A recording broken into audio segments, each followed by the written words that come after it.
اعوذ باللہ من الشیطان الرجیم بسم اللہ الرحمن الرحیم۔ پروگرام حالات حاضرہ کے ساتھ آپ کی خدمت میں حاضر ہوں، محمد جان حیدری۔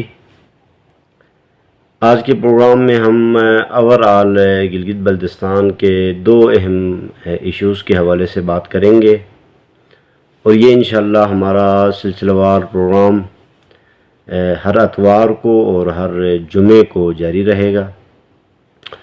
جمعے کے پروگرام میں ہم مختلف دینی قرآنی موضوعات پر انشاءاللہ بات کریں گے، اور اتوار کا جو پروگرام ہوگا اس میں ہم حالات حاضرہ پہ ڈسکس کریں گے۔ حالات حاضرہ کے حوالے سے دو بنیادی اور اہم موضوعات پر میں بات کرنا چاہتا ہوں۔ اس میں سے پہلا موضوع یہ ہے کہ اگر آپ قرآن کی آیات کا مطالعہ کریں، تاریخ کا مطالعہ کریں، انبیاء کی تاریخ کا مطالعہ کریں، مختلف قوموں کی تاریخ کا مطالعہ کریں، آپ جنگ عظیم اول و دوم کا مطالعہ کریں، تو تاریخ میں گزرے ہوئے بہت سارے واقعات، انبیاء کے واقعات، قرآنی واقعات انسان کی زندگی میں عبرت کا نشان ہیں۔ یعنی انسان کو چاہیے کہ وہ ان واقعات سے عبرت حاصل کرے۔ اس وقت پوری دنیا میں جو کچھ ہو رہا ہے وہ ہمارے سامنے ہے۔ اس وقت فلسطین میں کیا ہو رہا ہے، غزہ میں کیا ہو رہا ہے، امریکہ کیا کر رہا ہے، اسرائیل کیا کر رہا ہے۔ ان حالات کو اگر آپ گزرے ہوئے تاریخی واقعات سے تجزیہ و تحلیل کریں تو پتہ چلتا ہے کہ اس وقت ہم کتنے سخت اور کتنے پیچیدہ دور میں ہم زندگی گزار رہے ہیں۔ میں اور آپ میں سے بہت ساروں نے واقعہ کربلا پڑھا ہے، سنا ہے، پڑھتے ہیں، سنتے ہیں، دیکھتے ہیں، اور سید الشہداء امام حسین علیہ السلام کے واقعات کو ہم پڑھتے ہیں اور اس پر ہم عمل کرنے کی کوشش کرتے ہیں۔ واقعہ کربلا میں آپ دیکھیں تو ایک طرف انسانیت کے رہنما ہیں، دوسری طرف انسانوں کی شکل میں درندے ہیں۔ اور کربلا کے واقعے میں آپ اگر مادی دنیا میں دیکھیں تو وہاں بھوک ہے، پیاس ہے، بھوکا رکھا گیا، پانی بند کیا، پیاسا رکھا گیا۔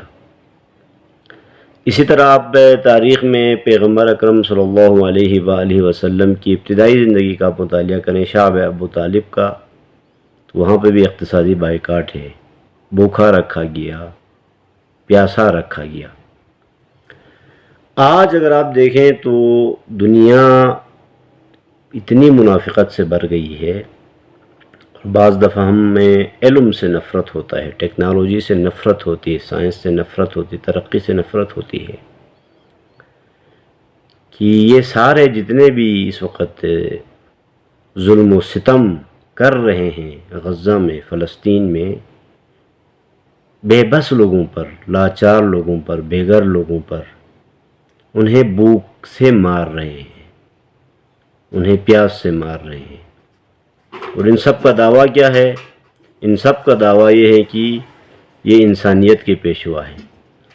ان سب کا دعویٰ یہ ہے کہ یہ حقوق بشر کے دعوے دار ہیں۔ ان سب کا دعویٰ یہ ہے کہ یہ خواتین کو آزادی دینا چاہتے ہیں، یہ بچوں کو آزادی دینا چاہتے ہیں۔ حتیٰ ان کی انجمنیں ہیں، این جی اوز ہیں، یہ حیوانی حقوق کے پاسدار ہیں۔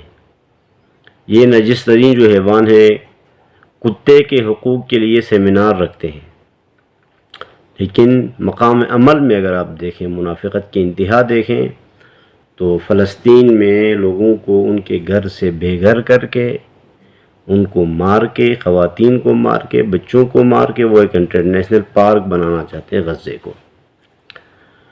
اور وہ لوگ جب یہاں آتے ہیں، پاکستان میں آتے ہیں، گلگت بلتستان میں آتے ہیں، تو ہم ان کو منجی سمجھتے ہیں، نجات کا پروندہ سمجھتے ہیں۔ آج ہمارے پڑھے لکھے لوگوں کی سوچ یہ ہے کہ ہم امریکہ جائیں گے، آسٹریلیا جائیں گے، ترقی کریں گے، کامیاب ہوں گے۔ بھئی ترقی کا معیار یہ نہیں ہے۔ ترقی کا معیار پیسے کمانا نہیں ہے، ڈالر کمانا نہیں ہے۔ ترقی کا معیار ایک انسان کے لیے انسانیت ہے۔ مولا علی علیہ السلام نے جب مصر کے گورنر حضرت مالک اشتر کو گورنر بنا کے بھیجا، تو وہ عہد نامہ مالک اشتر نہج البلاغہ میں موجود ہیں۔ اس کا خلاصہ یہ ہے، لب لباب یہ ہیں کہ اے مالک، تمہارے سامنے دو قسم کے لوگ ہیں، یا وہ تمہارے دینی بھائی ہیں یا وہ تمہارے انسانی بھائی ہیں۔ اگر آپ دیکھیں تو نہ ان میں کوئی انسانیت ہے، نہ ان میں کوئی دین ہے۔ کسی دین میں، دین یہودیت میں، دین عیسائیت میں اس طرح ظلم کا، اس طرح ستم کا، اس طرح چھوٹے چھوٹے بچوں کو بھوکے مارنے کا حکم نہیں ہے، کہیں بھی نہیں ہے۔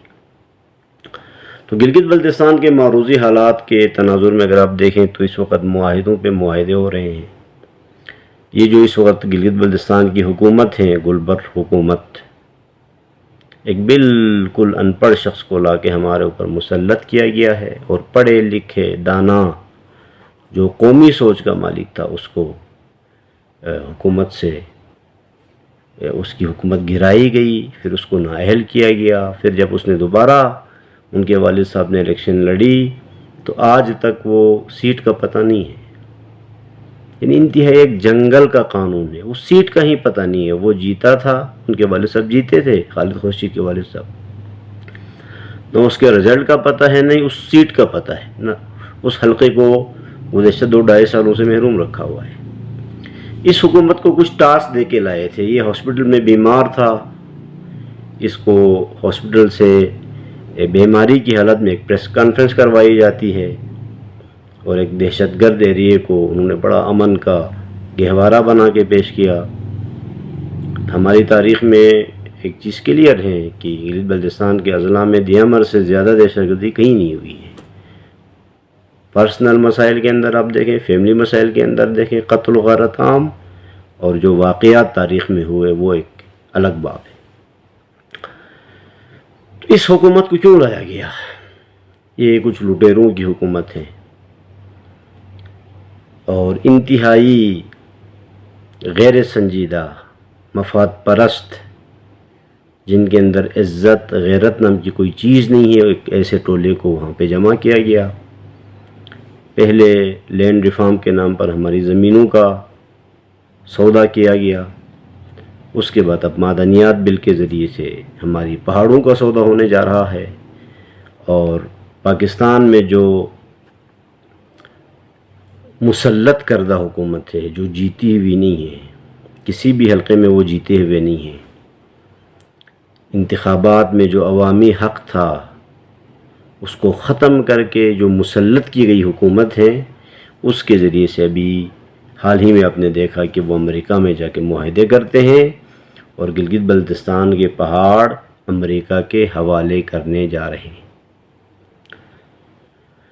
ہر جگہ خرابیاں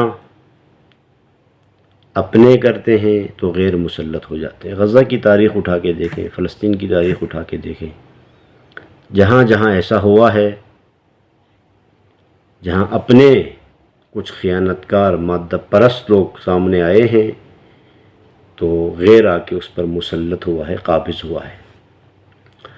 لہٰذا یہ جو معدنیات کا معاہدہ ہے، امریکہ کے حوالے کرنے کا معاہدہ ہے، یہ آئندہ ہماری تاریخ کو، ہماری نسلوں کو غزہ بنا کے ہمارے اپنے امیر علاقے کے اندر سے ساری دولت اٹھا کے انٹرنیشنل مارکسزم کے تحت ہمیں یہاں غلام بنائیں گے۔ ہمیں یہاں پہ جیسے آج غزہ کی صورتحال ہے، بھوکا پیاسا، تعلیم سے محروم، نہ عزت کا پتہ ہے، نہ خواتین کا پتہ ہے، ہر طرح کا ظلم روا ہے وہاں پہ۔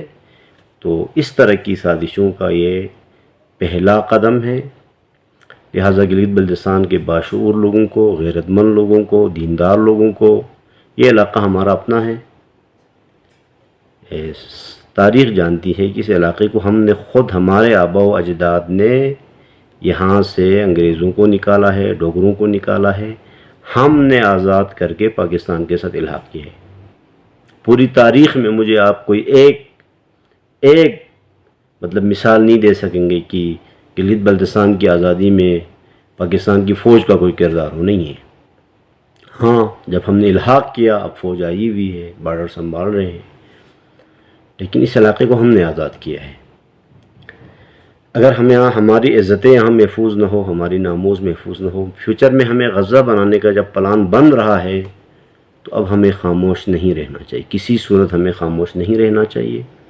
پورے گلگت بلتستان کے لوگوں کو اس وقت قدم اٹھانا ہے۔ آج قدم نہیں اٹھائیں گے کل کا آپ کچھ نہیں کر سکیں، کل کو کچھ نہیں کر سکیں، کل کا کچھ نہیں پتہ۔ تو اس حوالے سے ہمیں بہت زیادہ ہوشیاری کی ضرورت ہے، بیدار ہونے کی ضرورت ہے، غیرت کا مظاہرہ کرنے کی ضرورت ہے۔ یہ علاقہ ہمارا ہے، ہم کسی کو اس کے اوپر مسلط ہونے نہیں دیں گے۔ اس پر ہم نے اپنے آپ سے عہد کرنا ہے، اپنے خدا سے عہد کرنا ہے، اپنی عزت و ناموس کو بچانے کے لیے ہم نے عہد کرنا ہے، اور کسی صورت اس پلان کو ہم نے کامیاب ہونے نہیں دینا ہے۔ دوسرا اہم جو ایشو ہے اس وقت وہ یہ ہے کہ اوورآل گلگت بلتستان میں پری پلان، باقاعدہ پلان کے تحت ہر ادارے کا اپنا ایک کام ہے، وہ کرے، اپنا کام کرے۔ سیکیورٹی کے ادارے اپنا کام کریں،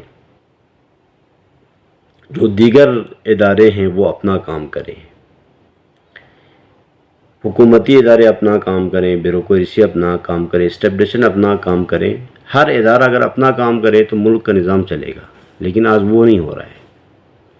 باقاعدہ پلان کے تحت دو قسم کے لوگوں کو، دو قسم کے طبقات کو پری پلان خراب کر رہے ہیں، ایجوکیشن کے نام پر، این جی اوز کے نام پر اور دیگر حوالوں سے۔ ایک ہے یوتھ، جوانوں کو، اور دوسرا جو طبقہ ہے وہ خواتین۔ یہ دو جب خراب ہوں گے نا تو آپ کا پورا فیملی نظام ڈسٹرب ہوگا، فیملی نظام خراب ہوگا۔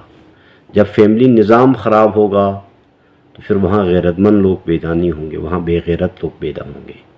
جب لوگ بے غیرت ہو جائیں گے تو ان بے غیرتوں پر قبضہ کرنا، ان پر مسلط ہونا آسان ہوتا ہے۔ لہٰذا ہمیں یونیورسٹیوں کے اندر، کالجوں کے اندر، اسکولوں میں، ہاسٹلوں میں اس بات کی طرف والدین کو بھی متوجہ ہونا ہے، انتظامیہ کو بھی متوجہ ہونا ہے، ٹیچروں کو بھی متوجہ ہونا ہے، اہل علم کو، علماء کو، ہر غیرت مند انسان کو۔ امر بالمعروف نماز کی طرح ہر ایک پر واجب ہے۔ امام حسین علیہ السلام کے قیام کا مقصد یہی تھا۔ نمازیں تو ہو رہی تھی، اذان ہو رہی تھی، لوگ روزہ رکھتے تھے، حج پہ بھی جا رہے تھے۔ جب امام حسین علیہ السلام نے مکہ میں خطبہ دیا، حاجیوں کا بہت بڑا اجتماع تھا، کیوں قیام کیا؟ اسی سماجی اصلاح کے لیے، سماجی فساد کے مقابلے میں سماجی اصلاح کے لیے، معاشرتی اصلاح کے لیے، فیملی نظام کی بہتری کے لیے۔ کیونکہ جس سوسائٹی میں نسلیں تباہ ہو جائیں اس سوسائٹی میں یزیدیت جنم لیتی ہے، اور جب یزیدیت جنم لیتی ہے تو وہ زمانے کے امام کو قتل کرتی ہے، زمانے کے امام کا خون بہانا عبادت سمجھتی ہے۔